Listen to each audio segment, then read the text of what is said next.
they had to be sponsored in order to. They had to have a place to go when they got You here. had to have everything lined up before they let you in They the had a country. sponsor through the church. The church sponsored them. Oh, okay. My mother, they came to America. They went to originally to Chicago.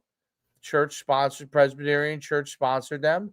From there they moved to Bolingbrook, Illinois, and they went through their process. And it used to take 10 years for you to become a legal. I mean, my mother wasn't a citizen until 10 years down the line.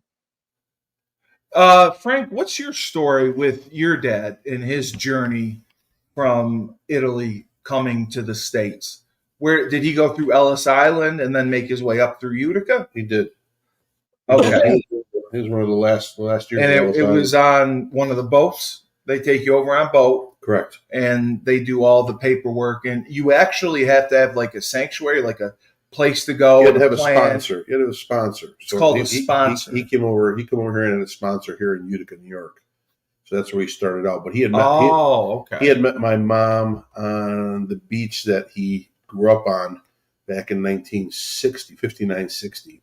And then within a year's time, him and 4 or 5 of his best friends all got together and they just realized they had to get out of the country.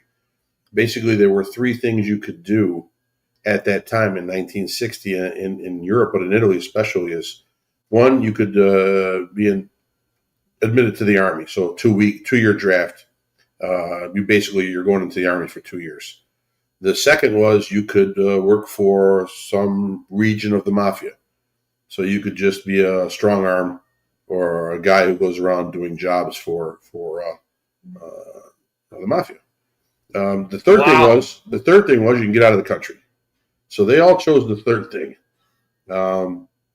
They all made their plans. So there were 6 of them. 2 ended up going to Australia. 3 ended up going to Brazil. And my father ended up coming here to the U.S. because he met my mom on a beach. He was there for a summer vacation for 2 months. So he met her on a beach and he wrote her letters all the time and through. And then all of a sudden he's like, hey, I'm coming over. And basically he's coming over to get married so he can try to stay in the country. Oh, that's true. Yeah, because right. if you get married, you can stay. Yeah, right. And now, isn't that easier if 2 illegals get married? It doesn't make can you they stay? No.